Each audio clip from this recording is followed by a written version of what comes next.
হরে কৃষ্ণ।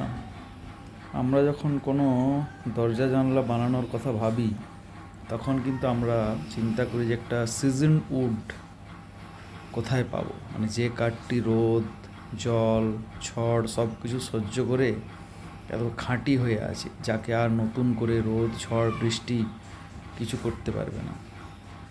আবার আমরা সেরকম সোনার ক্ষেত্রেও চাই খাঁটি সোনা। আর সোনাকে খাঁটি হতে হলে তাকে অনেক পোড়ানোর মধ্য দিয়ে আসতে হয়, পুড়ে খাঁটি সোনা হয় বিভিন্ন বিক্রিয়ার মাধ্যমে। একই রকমভাবে আমাদের জীবনে যখন কোনো কঠিন পরিস্থিতি চলছে, যেরকম আপনি হয়তো খুব কষ্টের মধ্যে আছেন বা খুব অপমানিত বোধ করছেন, কিং কর্তব্য বিমূঢ় হয়ে গেছেন, তখন আপনি এটুকু নিশ্চিত থাকবেন যে ভগবান শ্রীকৃষ্ণ আপনার জীবনকে খাঁটি করে গড়ে তুলছে আপনাকে।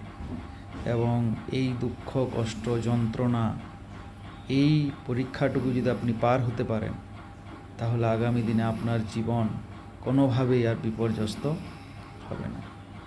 সেই জন্য আমাদের প্রতিটি ভক্তের তথা প্রতিটি মানুষের বিশেষ কর্তব্য হচ্ছে, যখন কোনো হার্ড টাইম, কঠিন সময় আমাদের জীবনে এসেছে, তখন সেটিকে স্বীকার করা এবং ভগবান শ্রীকৃষ্ণের, রাধা মাধবের এটি প্ল্যান, এটি মেনে নেওয়া আমাদের দরকার।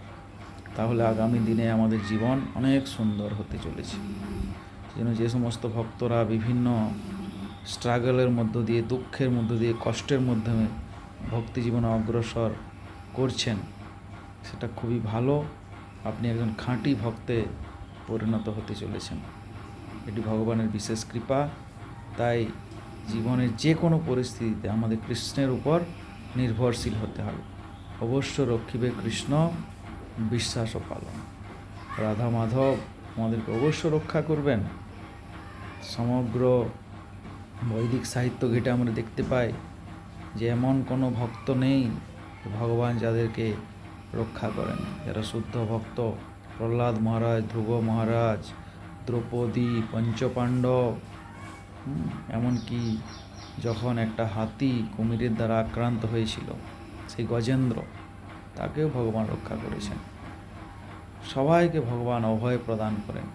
রামচন্দ্র অবতারে একটা ছোট্ট কাঠবিড়ালিকে পর্যন্ত ভগবান অভয় প্রদান করেছেন। সেই জন্য কৃষ্ণ আমাদের অবশ্য রক্ষা করবে, এই বিশ্বাস নিয়ে হরিনাম চালিয়ে যান।